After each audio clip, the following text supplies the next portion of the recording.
नमस्कार, जी राजस्थान के digital platform पर आप सभी का बहुत स्वागत है और आप लोगों के साथ इस वक्त मैं आयुषी नेगी सीधे जुड़ रही हूँ।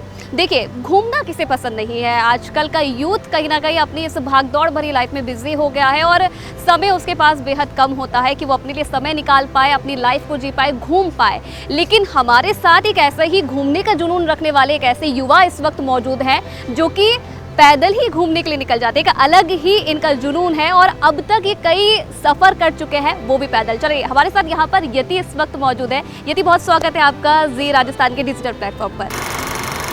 तो चलिए यति, आपके ट्रैवलिंग एक्सपीरियंस के बारे में हम लोग आज बातचीत करेंगे, क्योंकि देखिए अगर हम आपकी एज के बारे में बात करें तो 24 शायद आपकी एज है। और 24 एज में अगर हम किसी इंसान को देखते हैं, किसी यूथ को देखते हैं, तो बेसिकली उनका ये रहता है कि लाइफ पर वो फोकस करें और आगे कैसे वो लाइफ करेंगे, अपना सेविंग्स कैसे करेंगे, आगे उन्हें क्या करना है, तो एक गोल सेट वो करते हैं। लेकिन आप इस उम्र में ट्रैवलिंग कर रहे हैं, कैसे ये सब चीज़ें आपकी दिमाग में आई और कैसे आपने इसकी शुरुआत की है? मैं करीब 3 या 4 साल से भारत घूम रहा हूँ। एंड मैं अपना कॉलेज करने के बाद एक बैकपैकर हॉस्टल में जॉब किया था 3 साल। और फिर मुझे ट्रैवल का थोड़ा चस्का लगा। जब मैं लोगों से मिला, काफ़ी दुनिया के लोगों से, तो आई थॉट कि मुझे और इंडिया स्पेशली भारत घूमना चाहिए। तो लॉकडाउन के बाद स्पेशली मैंने डिसीजन लिया कि मैं अपना ट्रैवल कोर्स चेंज करूँगा और कुछ ऐसा करूँगा जो अभी तक नहीं हुआ है। तो मैंने डिसाइड किया कि मैं पैदल चलना चालू करूँगा। तो मैं उत्तराखंड, हिमाचल, राजस्थान, तीनों स्टेट्स में अराउंड अभी 2600 किलोमीटर्स चल चुका हूँ। तो देखिए, कहीं ना कहीं देखिए यति ने जिस तरीके से बताया कि ट्रैवलिंग का इन्हें काफ़ी शौक है। और लेकिन यति, एक सवाल मेरे दिमाग में इस बीच आया, क्योंकि देखिए कहीं ना कहीं जो हमारे पेरेंट्स होते हैं वो भी हमारे करियर को लेकर काफ़ी फोकस रहते हैं। क्या कुछ डिफ़िकल्टीज़ आपने अपने सफ़र के दौरान झेली है? क्या आपके पेरेंट्स, जब आपने ये डिसीजन लिया कि आपको अपना वर्क छोड़कर आपको ट्रैवलिंग करनी है और इसी में कहीं ना कहीं आप अपना करियर भी देखते हैं, तो क्या कुछ डिफ़िकल्टीज़ आपको इस बीच में देखने को भी मिली है? आपको स्टार्टिंग में है, थोड़ी डिफ़िकल्टीज़ हैं, थोड़ा सेविंग्स और इसके लिए, बट आई एम थैंकफुल कि अभी मेरे पेरेंट्स बहुत सपोर्ट करते हैं। और अगर पेरेंट्स का नहीं सपोर्ट होता तो आई डोंट थिंक मैं इतना वॉक भी करता। बिल्कुल। बिकॉज जिस भागदौड़ भरी ज़िंदगी में हम लोग लगे हुए हैं, और जैसे गोल कुछ लोगों के हैं, पर वो मेरा मेन गोल है कि मुझे भारत घूमना है। चाहे उसमें पैसा थोड़ा कम हो, टाइम थोड़ा ज़्यादा लगे, बट मैं चाहता हूँ कि वो मेरा गोल है। एंड मैं चाहता हूँ कि ट्रैवल ही मेरा एक फ्यूचर हाउ से एक मेन अर्निंग का तरीका बने। मैं चाहता हूँ कि वो ही मेरा करियर बने, तो ट्रैवल बिल्कुल। और एक अलग थिंकिंग लेकर यति चलते हैं। देखिए, इस उम्र में खास तौर पर जो हमारा यूथ होता है, जो हमारे युवा होते हैं, कहीं ना कहीं सोचते हैं कि इंडिया को छोड़कर पहले हम वर्ल्ड ट्रैवल कर ले, या फिर एक अपने दिमाग में एक मोटो बनाकर रखते हैं कि हमें दुनिया के अलग अलग देशों को देखना है। लेकिन यति इस बीच ये देखते हैं, ये चीज़ अपने दिमाग में रखते हैं कि पहले उन्हें इंडिया ट्रैवल करना है, इंडिया में जो खूबसूरती है उसे देखना है। एक पॉजिटिव मैसेज वो लेकर चलते हैं। चलिए, ये एक लास्ट ट्रिप आपकी कौन सी थी, और मैं चाहूँगी कि आप बताइए हमें कि क्या खासियत आपकी उस ट्रिप में रही और क्या ऐसी चीज़ है जो आप सोचते हैं कि एक यादगार आपके लिए रहने वाली है हमेशा के लिए? मेरी लास्ट ट्रिप मैंने 1 हफ्ते पहले ही ख़त्म कर लिया है, जिसमें मैं ऋषिकेश, उत्तराखंड से हिमाचल पार्वती वैली की साइड चला था। और ये वॉक करीब 1300 कुछ किलोमीटर की थी, जो मेरी अभी सबसे लंबी वॉक रही है। और स्पेशल चीज़, सॉरी मैं आपको बीच में रोकना चाहूँगी। मैं चाहूँगी कि क्योंकि देखिए मैंने जैसे पढ़ा है और जितना मैंने आपके बारे में जाना है कि आप अपनी पूरी जो ट्रैवलिंग करते हैं, जितना सफ़र करते हैं, वो पैदल करते हैं, तो इसके बारे में भी आप ज़रूर बताइएगा। जी, तो बेसिकली पैदल चलना ही मेरा मेन मोटिव है ट्रैवल के लिए। बिकॉज ट्रैवल इंडस्ट्री में अभी काफ़ी लोग बाइकर्स हैं, साइकिलिस्ट हैं, कार ड्राइवर्स हैं, बट कोई भी हम लोगों का एंशिएंट पाथ फॉलो नहीं कर रहा है। जो पुरानी चीज़ें थी, जो हम साधु जैसे ट्रैवल करा करते थे। और मैं 24 साल का एक ट्रैवलर हूँ, मैं कोई साधु नहीं हूँ, but I want to like मैं जानना चाहता हूँ छोटे छोटे गाँव में, बिकॉज हमारा पूरा भारत इन छोटे छोटे गाँव के बारे में।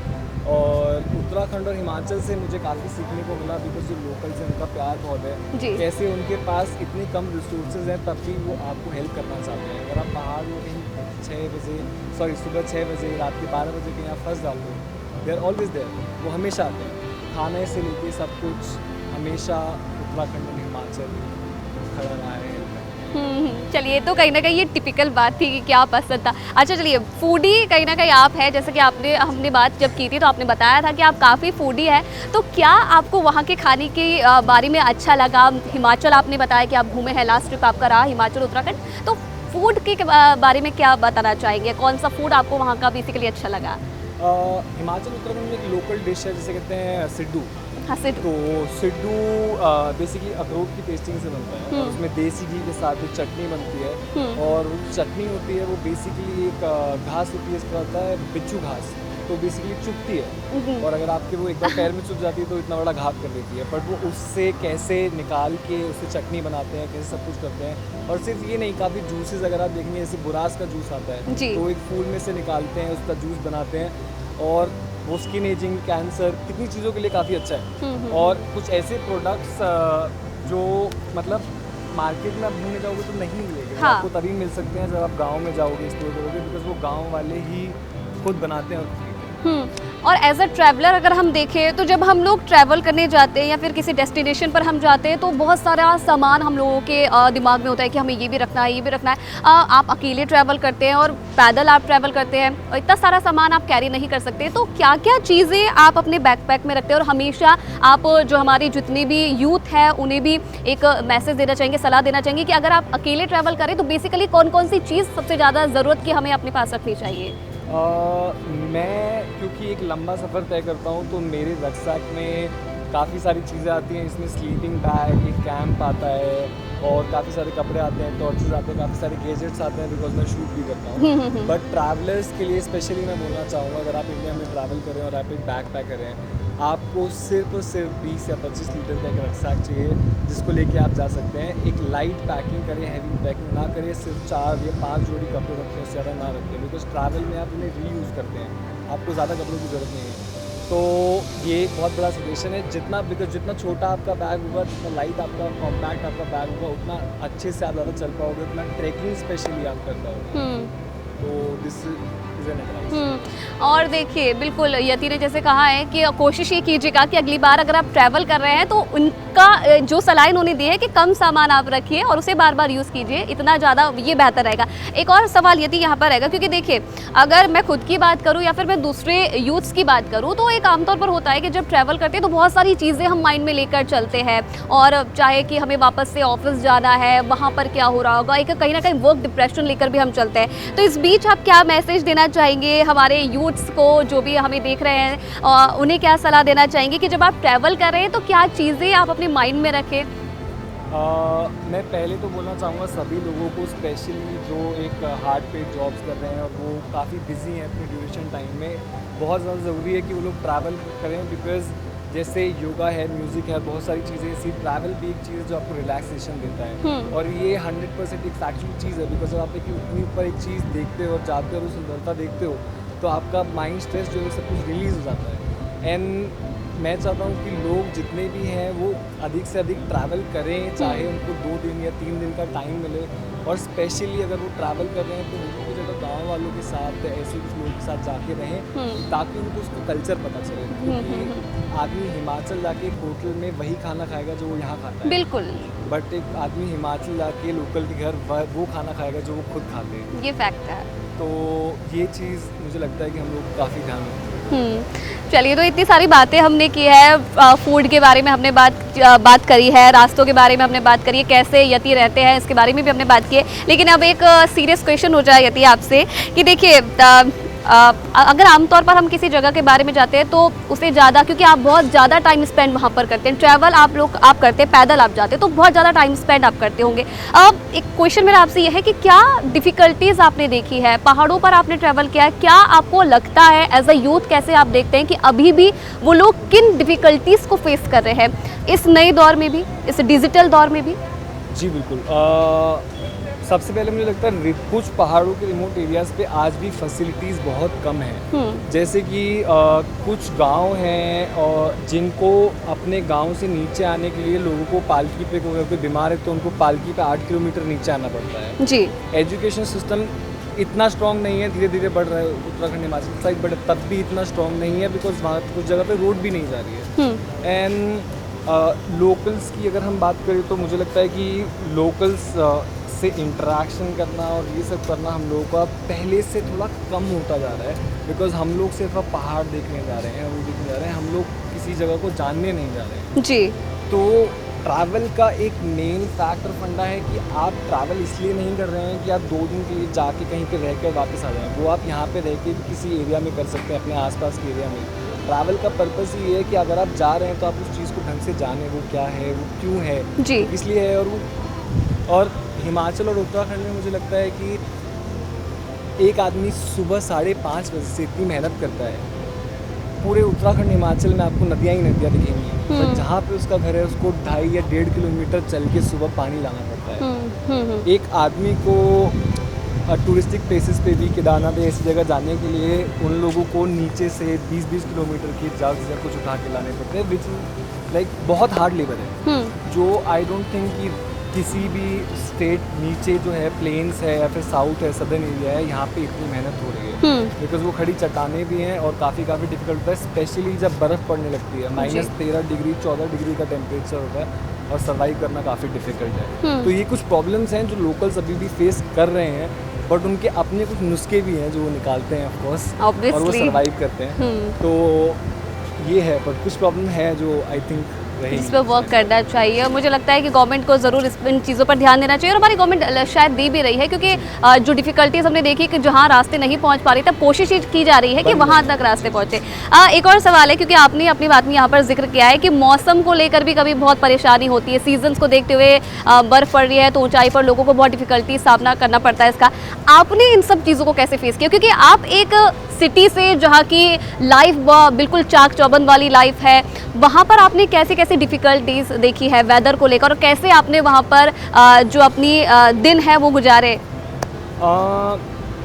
पहाड़ों पे स्पेशली क्लाइमेट चेंज और वेदर चेंज इतना तेज़ और फ्रीक्वेंट हो जाता है कभी कभार कि आपको नहीं पता चलता है कि एकदम से वेदर इतना कैसे चेंज हो गया है। हाँ। जैसे प्लेन से अगर मैं बात करूँ, अगर मैं ऋषिकेश से मैंने स्टार्ट किया था तो वहाँ पे थोड़ी गर्मी थी, अभी भी उस टाइम यहाँ पे ऋषिकेश में थोड़ी गर्मी है, बट जब तक मैं ऊपर जाता गया मौसम थोड़ा ठंडा होता गया, सारी चीज़ें ठंडी होती गई, वेदर अच्छा था, बट डिफ़िकल्टी उतनी ही बढ़ती गई, मतलब खाने से लेके सारी चीज़ों के लिए, बिकॉज आप रिमोट एरिया में आ जाते हो तो इसलिए वो थोड़ा डिफ़िकल्ट हो जाता है।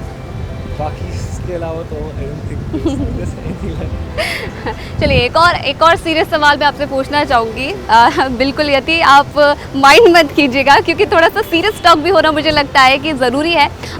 पलायन के बारे में आपने सुना होगा, क्योंकि लोग आमतौर पर क्या होता है कि जब लोगों को काम नहीं मिलता है, नौकरी नहीं मिलती है, रोज़गार नहीं मिलता है, तो लोग कोशिश करते हैं कि गांव को छोड़कर वो अपनी पैतृक चीज़ों को छोड़कर शहरों की तरफ हो जाते हैं, शहरी लाइफ को जीना वो चाहते हैं। चाहे मैं राजस्थान की बात करूं, गांव को छोड़कर लोग अब शहरों की तरफ बढ़ रहे हैं। हिमाचल, उत्तराखंड में भी वही हाल है, लगातार पलायन लोग कर रहे हैं, और अब जो गांव हैं वो बिल्कुल वीरान पड़ गए हैं। तो ऐसे में आप क्या एक मैसेज, एक पॉजिटिव मैसेज आप यूथ को देना चाहेंगे कि क्या चीज़ें छोड़कर उन्हें वापस गांव की तरफ जाना चाहिए, और क्या चीज़ों को वो मिस कर रहे हैं, क्योंकि रिसेंट आपने इतनी सारी ट्रिप्स की है, तो क्या आप मैसेज यहाँ पर देना चाहेंगे? सभी जितने भी जगह के लोग हैं, एक चीज़ है कि आदमी को सामने वाली चीज़ ज़्यादा सुंदर लगती है, तो एक हिमाचली, उत्तराखंड या राजस्थान के लोग जो गांव से उठ के शहर में आ रहे हैं, और उन्हें लग रहा है कि हाँ उन्हें जॉब करना चाहिए, तो वो करना चाहिए, बट मुझे लगता है कि मेरे जैसे लोग और मेरे जैसा यूथ जो आने वाला यूथ है, हम लोग गांव जा रहे हैं ताकि हम वो सभ्यता देख सकें, बिकॉज भारत वो सभ्यता है जो हमें इस शहर में नहीं मिलेगी, तो इसलिए हम लोग वो गांव आते हैं। और मुझे लगता है कि उन्हें ये इसलिए भी नहीं छोड़ना चाहिए क्योंकि कुछ त्यौहार ऐसे होते हैं जो पुश्तैनी हैं, काफ़ी टाइम से चले आ रहे हैं। जैसे उत्तराखंड में लोखंडी त्योहारी में एक त्यौहार मनाते हैं जिसे कहते हैं विशु, जिसमें आप देख सकते हैं कि लोग आज भी धनुष बाण खेलते हैं, लेडीज संगीत करते हैं जी, और काफ़ी कुछ होता है। और मैं एक बुज़ुर्ग से बात भी करी इसी बारे में कि वो जा रहे थे, तो ही टोल्ड मी कि आज हम कोशिश करते हैं कि हम ज़्यादा से ज़्यादा यूथ को बता सकें कि नहीं आपको रुकना है, बट वो रोक हर किसी को नहीं सकते, वो बता सकते हैं। पर मैं चाहता हूँ कि जहाँ से आप लोग हैं आप वहीं रहें, उस कल्चर को एनरिच करें और उस जगह को बढ़ाएं, क्योंकि मेरे जैसे लोग और आना चाहते हैं, आई एम श्योर कि और भी लोग आना चाहेंगे, बिकॉज गाँव का और ऐसा देसी लाइफस्टाइल एक ऐसा लाइफस्टाइल है जो हम लोगों की नींव है, तो वो नहीं है। चलिए बिल्कुल यति समय बेहद हमारे पास कम है, लेकिन बातचीत जिस तरीके से हम लोगों की हो रही है और जैसा कि आपने इतनी सारी इंटरेस्टिंग चीज़ें बताई, बस यही था कि आपसे और बात करें, लेकिन समय हमारे पास कम है तो यहीं पर हमें हमारी बात को ख़त्म करना पड़ेगा। और एक लास्ट में मैं जाते जाते ये भी चाहूँगी कि आप बता दीजिए कि नेक्स्ट डेस्टिनेशन आपका कौन सा होने वाला है और कौन सी ट्रिप पर आप नेक्स्ट जाने वाले हैं।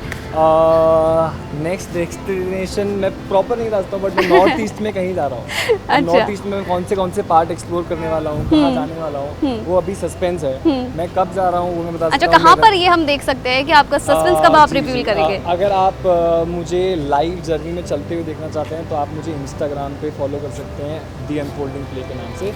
बट अगर आपको मेरी पूरी जर्नी देखनी है कि मैं खाता कैसे हूँ, रहता कैसे हूँ, लोग कैसे हैं, तो आप वो जर्नी यूट्यूब पे देख सकते हैं, सेम नाम दी अनफोल्डिंग प्ले के नाम से। जी, चलिए बहुत बहुत बहुत धन्यवाद यति आपका हमारे साथ बातचीत करने के लिए और अपना टाइम हमें देने के लिए, और ऑल द बेस्ट आपकी नेक्स्ट ट्रिप के लिए।